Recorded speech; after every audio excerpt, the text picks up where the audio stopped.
Hello and welcome once again to another episode of Marty's Matchbox Makeovers. In this episode I shall be doing a makeover on this London bus 5b, which first came out in 1957. When I first saw this model I thought it was the actual 5a, which was the earlier version of this bus that came out in 1954. However, this one is slightly larger. Nonetheless, they are both equally cute little toys. Now, this model arrived quite a few years ago actually, and it came all the way from the Netherlands, a place called Leeuwarden, and the gentleman that sent it to me very generously was Christian de Bruin. So I hope, Christian, you are watching tonight and can finally see your model being given a makeover. So once again, as I mentioned before, this one is the 5b and it is slightly longer than the 5a. This one is 57 millimeters long, as you can see there. I'm measuring it. The 5a is 52 millimeters long, so slightly smaller. I've just noticed at the rear there, where the passengers get on and off, the floor is bent up, so I'm going to have to try and hammer that straight or bend it with some pliers. How do we know it's a number 5? There's nothing written on the base. However, if you look at the front, there's a huge number 5. I've also noticed that there is some red paint on the wheels, which seems a little bit odd. I'm wondering whether somebody's done a makeover on this before during its lifetime, and this is going to be the second time it's been repainted. To pull this little bus apart, it looks like the only thing holding it together is two little projections on the base that go through holes in the upper section. I don't know how to separate it without damaging it. I'm wondering how Matchbox actually assembled these, seeing as the base is basically larger than the top, and somehow they must have been forced together. So I've kind of decided what I'm going to do. I'm going to push a screwdriver through the windows on the opposite side. So let's give it a go. Well, that was somewhat sudden and unexpected, but it did work. So let me pick up that base and we can have a look at it. Oh, look at that. Yuck.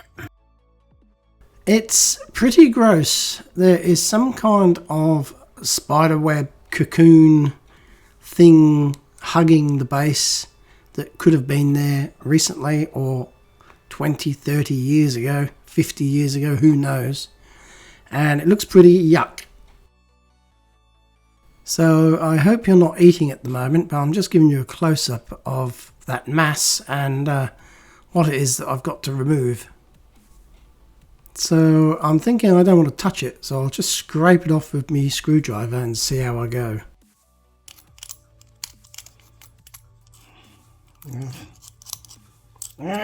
Get off. Yuck. It's disgusting. So this is a weird looking base. It's got, sort of one window sticking up out the centre of the engine bonnet there, or the hood as you might call it in America. The grill on the front, and of course the wheels and mudguards. Having a good look at how it goes together, I can see that the pins are the only thing holding it together, and the fact that the rear of the base overhangs slightly the upper section prevents it from being levered out easily. So the whole thing is loose until it's like locked in with those pins, and then it's kind of self-locking. A close-up look at the wheels reveals that the axles are crimped axles, not the domed headed that were seen in later versions of this model. Taking a look at the sticker here, you can see that it is this bus was advertising Players cigarettes back in the day. So what have I here? It's actually a reproduction packet of Players Navy Cut cigarettes. Now remember kids, smoking is bad for you. So this is an old packet design that I downloaded off the internet and glued together to give you a representation of what the Players cigarette packet looked like. It had real Virginia tobacco in it, and it was made by John Player and Sons from Nottingham in England. Here I also did a more modern version of the Players cigarettes. This is sort of from the 80s when I used to smoke and I don't anymore. It's the Player's No. 6, again, finest Virginian tobacco. And here you go, this is the most important thing on a packet of cigarettes these days. Smoking can damage your health. So I'm glad in a way that they stopped advertising it, because now kids, hopefully, won't be so keen to take up that nasty habit.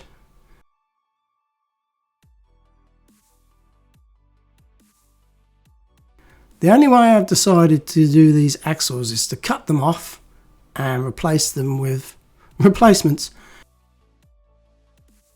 It'd be too fiddly to get a grindstone in there and try and remove the end of the axle without damaging the wheels or the base of the model. But I'll tell you what, these axles are very, very strong metal. I'm putting as much pressure as possible with these pliers, and I guess the pliers may be a little bit blunt, but they are hardly damaging it at all. So I've put a couple of nicks in it, and I'm hoping that if I can work it forwards and backwards enough without bending the base and without bending my screwdriver, maybe it will just break with metal fatigue. It's certainly not giving up easy.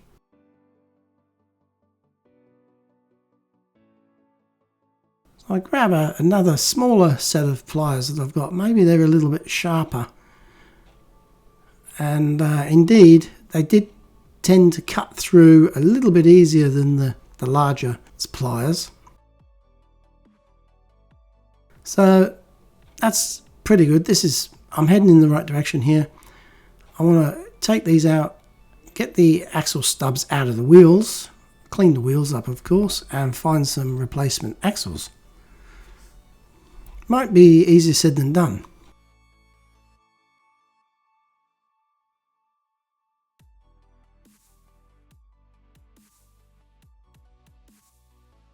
Now, because of the corrosion on the axles, they've expanded slightly, and that little bit of rust has made a couple of these wheels very difficult and stubborn. They don't want to release off of the axle freely, and I am worried that if I use too much force, these brittle plastic wheels could just break. One of them does have a very small hairline crack in it already. I don't want to have to be fishing around for a matching tyre, because I'm not too sure if I've actually got any of these. So it's always better to try and work with what you got instead of having to find replacements.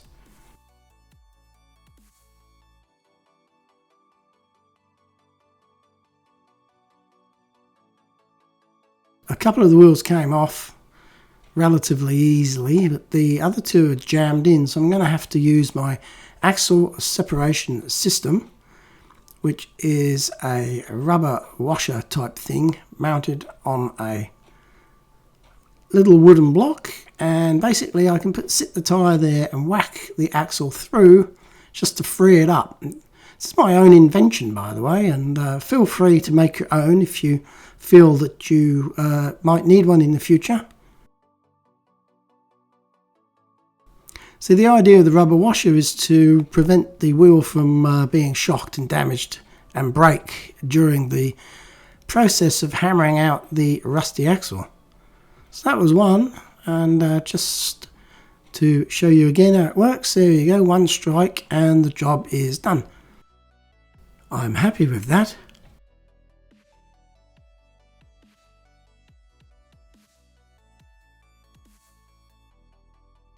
Going over here to my little trays of bits and pieces, I have some axles there. Oh, there's an axle rivet thrown in there by mistake. And I tip them out and I just fish around. Now, I thought this would be easy, but more often than not, the axles that I'm picking up are too large to go through the hole in the wheel. And yeah, I start to panic a little bit, and then, as luck would have it, I find one that works perfectly. It's got the tiniest amount of oversplay, or whatever you call it, on the end of the thing there, on the end of the axle holding the wheel on, but it does the job. So if I can find a matching one, and I do find one very similar, same diameter, slightly different, Now here's something that you might find interesting. As I took a short break and stood up to stretch my legs and I looked out of my window, I saw, would you believe it, a wallaby in my front garden. And that's very strange and very rare. Even out here in Australia you don't see that very often. Anyway, back to the build.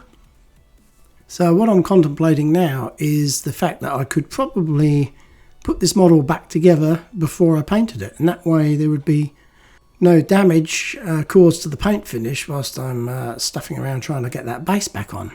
So I thought, yeah, I might do that. I might put it back together first and then paint it and then put the wheels back on. We'll see how I go. So I guess it's time to go and get some paint stripper. Luckily I've got some in stock. And I need some of these hemostat tweezers, locking tweezers, to hold it whilst I'm doing the paint stripping. So I'll grab a couple of those.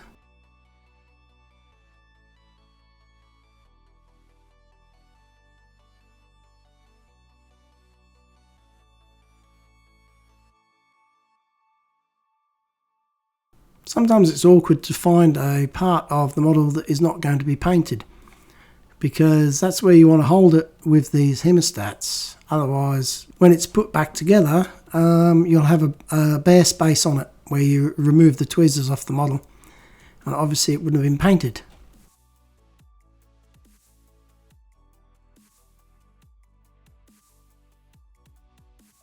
So once again, I am using the gel type paint stripper as I feel it works for me. I've actually been thinking of trying out the caustic soda method. Again, I've done it a few times and I know it works quite well. I might do that again in my next video, I think. Whilst I'm doing this, I think it's time for an ad. Whilst I was paint stripping the model, I noticed that there were two tiny little lumps protruding through on the frame of the upper windows, and I'm just using this flat file. Well, it's a half round actually, but I'm using the flat side of the half round to just wear them away to make those windows look complete. Another giveaway there why I think this might be have been made over once before is because there's an unusual looking scuff pattern on the roof there. Looks like somebody's hit it with a metal wire brush or something and caused some kind of damage to the roof, probably trying to remove the seam down the centre perhaps. So I rub it with a little bit of emery paper there, and I'm hoping that if I can't feel it, I can't see it. That's the general rule. It used to be, although my hands are getting a little bit scuffed up these days and probably not as sensitive as they used to be.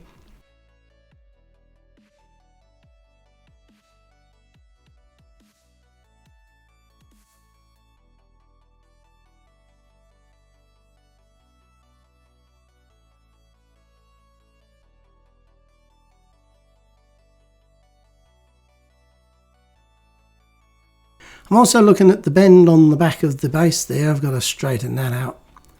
And I end up doing it just with a little hammer, tapping it on my vise. I'm using the Tamiya X7 Red for this bus straight out of the pot, although I am thinning it a little bit to use it in my spray brush.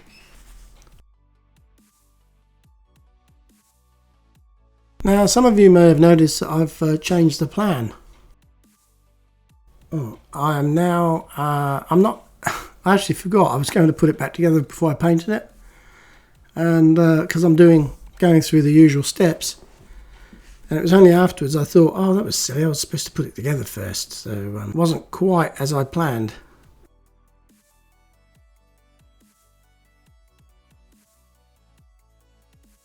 I am making sure though to give the interior of the parts a good coat of paint, because on the actual thing the inside was painted as well as the outside.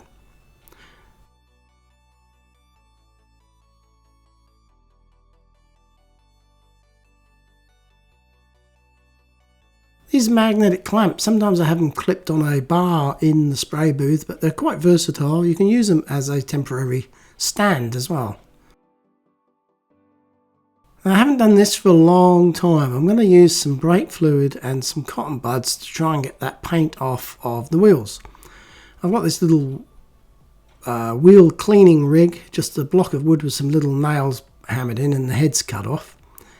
And it just means that I don't have to hold the little wheels whilst I'm cleaning them, and especially when you're using something like brake fluid that can be corrosive, and I'm sure it's not good for your skin. So you don't actually have to hold the wheels whilst you're cleaning them. Now for some reason today I'm using .3, but I also experiment with .4, but none of it seems to work on this paint. I was hoping to show you something here, miracle cure for paint on wheels, but it didn't work, and I don't know why, because it has in the past, so maybe this paint that was used was something special. Just did not want to come off.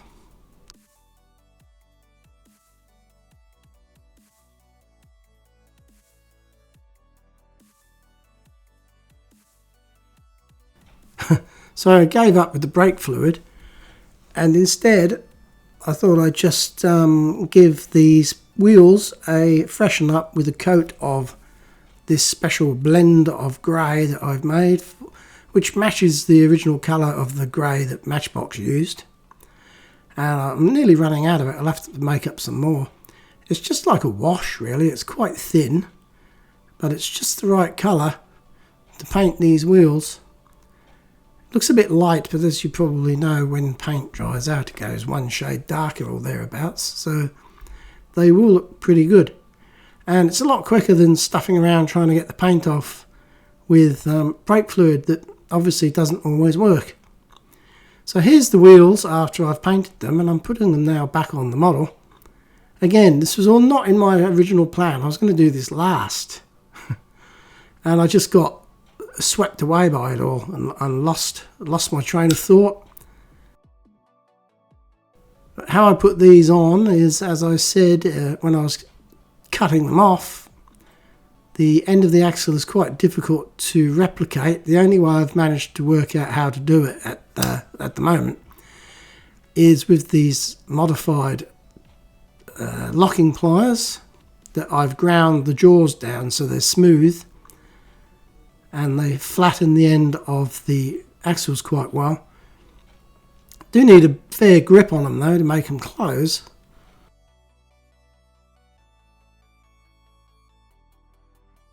And I'm looking at the paint on this model and I'm thinking it doesn't look very good, but please don't condemn it until you see the finished product. I did have a few issues with the paint, and the actual body I did end up repainting it completely, stripping it back. I even undercoated it. Like, I didn't undercoat it the first time, so the second time I did it, I did undercoat it, and it turned out a hell of a lot better. So lesson learned, don't try and take shortcuts. I thought I'd try and keep it original, but it really did need the undercoat to try and give a nice smooth top coat finish that I desired.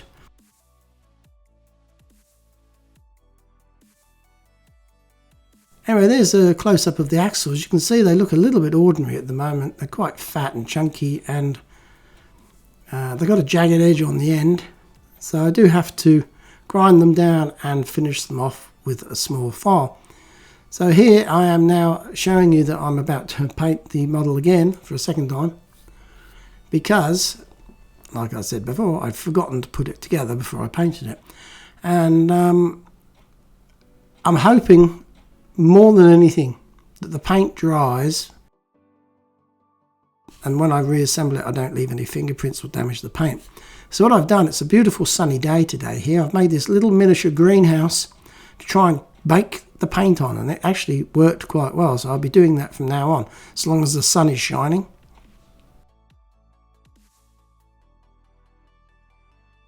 So there's the axles. Whilst I was waiting for the paint to dry, I gave them a little bit of touch up with the grinder and the flat file. And here is the second attempt at painting the model. Now, there was some minor pitting along the side panel where the decal goes, so I wasn't too fussed about that. Once again, in the light you can see many imperfections, which you would not normally see with the naked eye, and when it's on the table at a range of an arm's length. So please do wait till the end before you start leaving comments and see what you think of it.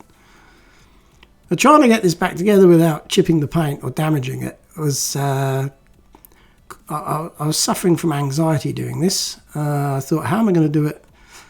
It seems like an impossible Chinese puzzle, because you've got to get that windscreen component in where the driver sits there at the front. At the same time, you've got to somehow get these two pins in the holes and flex the body to make it line up. And I thought, surely you don't just use brute force. There must be a technique. But no, brute force is the way to go. And just when you think you're going to give up, pop. Yes, did it. It snaps into place. It did take the paint off of the end of the locking pin, but however, it's solid and it's back together.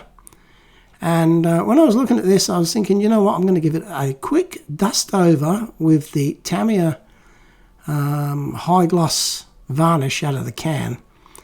And you know what it does? It kind of puts a whole coat of varnish all over it. Beautiful, self-leveling, and it looks amazing.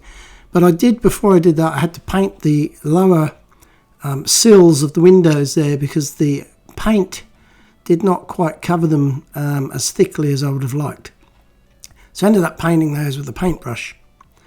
Now, having a look at these decals that I bought, and once again I struggled to get them out of the plastic bag, I was surprised actually to see that they're not decals. They're actually peel and stick white stickers. I'm not a fan of stickers, and I couldn't remember why, because they look quite good, but it soon became apparent when I was putting them on that the reason I don't like stickers is because you can't slide them into position if they're not in the right spot. So I ended up putting them on and taking them off several times. Now, I think I got a little bit ahead of myself there, because I'm now showing you the windowsills being painted with a brush. There's evidence I'm not lying.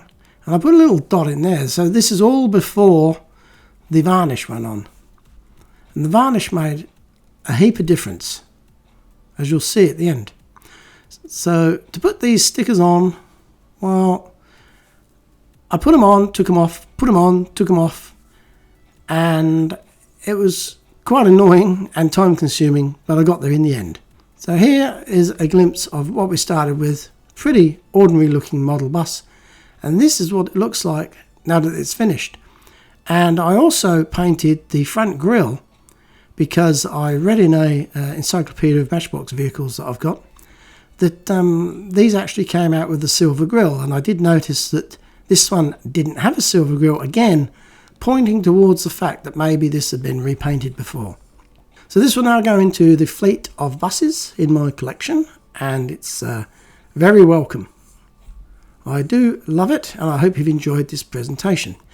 Anyway, Kevin's interested in buses all of a sudden, and he went out and got his license.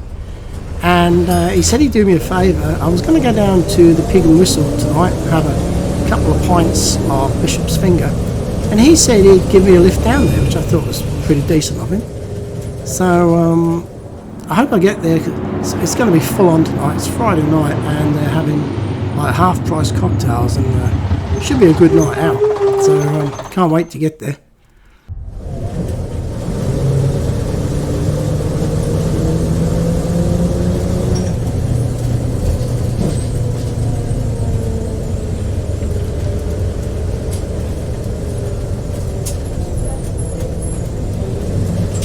Here we go, Pig and Whistle coming up.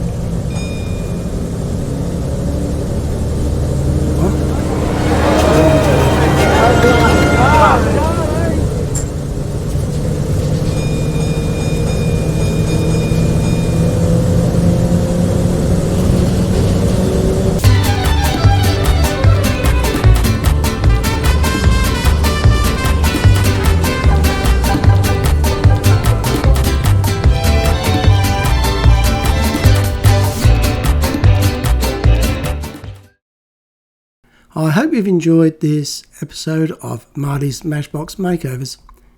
If you have, please like, share and subscribe. And stick around if you want to see how I made Kevin's hat.